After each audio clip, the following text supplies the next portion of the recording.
Bonjour, alors je fais cette petite vidéo pour avoir besoin de... parce que j'ai besoin en fait de vos conseils et du regard critique que vous pourrez apporter. Si vous voulez, j'ai déjà fait un stator à l'époque et enfin, il n'est pas du tout fonctionnel, donc j'ai dû me tromper soit dans les connexions, soit dans le tour, pas forcément le nombre de tours parce que j'avais fait attention, mais plus l'enroulement qui a peut-être été inversé d'une bobine sur l'autre. Donc là, je viens de refaire en fait un stator, enfin en tout cas les bobines déjà. Donc elles sont toutes plus ou moins égales, j'ai envie de dire plus ou moins, parce qu'elles vont de 224 à 228 grammes pour les extrêmes. Donc globalement, c'est peut-être les morceaux ici de cuivre qui sont un petit peu plus longs pour certaines.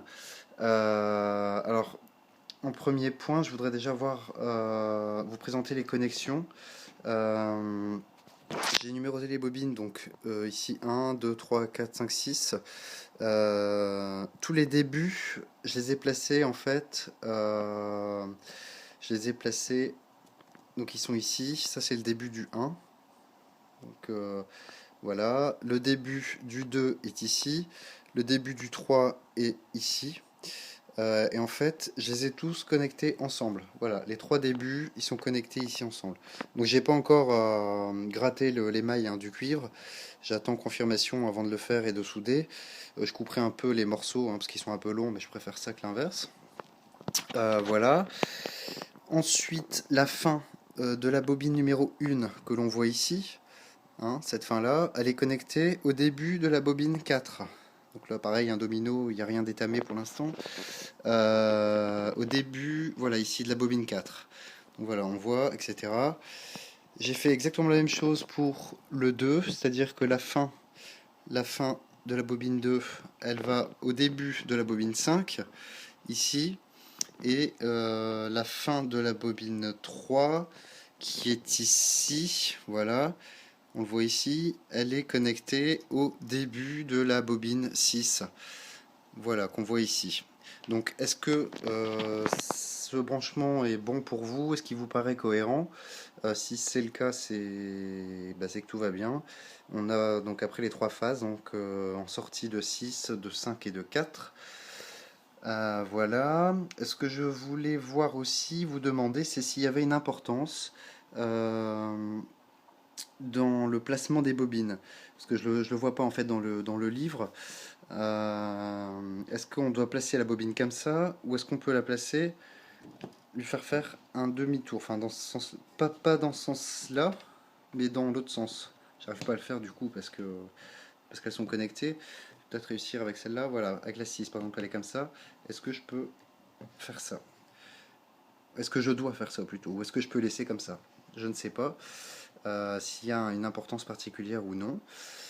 Et enfin, dernier point que je voudrais voir avec vous, c'est sur le placement des bobines avant de couler la résine. Donc c'est-à-dire que là j'ai fait trois cercles, on voit ici trois cercles. Ça c'est l'extérieur du disque, où seront posés les aimants, enfin posés et coulés les aimants. Enfin j'ai déjà un rotor, mais bon, je vais voir si je le refais ou pas quand même. Donc l'extérieur du cercle, à peu près le centre où passe l'aimant, et enfin l'arrivée de l'aimant en bas sur le cercle. Pour être un peu plus clair, je vais poser un aimant. Voilà. Donc là, c'est-à-dire que l'aimant ici se situe là sur le disque, pour être exact. Alors maintenant, ma question, c'est est-ce que la bobine, avant d'être coulée, doit être précisément sur l'emplacement comme ça, ou est-ce qu'elles doivent être au plus proche entre elles, c'est-à-dire bah voilà, limite se toucher en fait dans leur emplacement. Voilà, c'est ça ma question. Est-ce que j'essaye de privilégier justement le passage de l'aimant au centre, vraiment au centre de la bobine, ou non? Voilà. J'attends, si vous pouvez, me donner une réponse, ce serait vraiment super, parce que là, j'attends plus que votre validation, j'ai envie de dire, avant de passer au soudure entre les bobines et ensuite couler la résine. Et je vous avoue que je suis un peu impatient de remonter l'éolienne pour voir si tout fonctionne. Donc voilà, dès que vous avez un petit moment de dispo pour me répondre, c'est super. Un grand merci à vous et bon vent.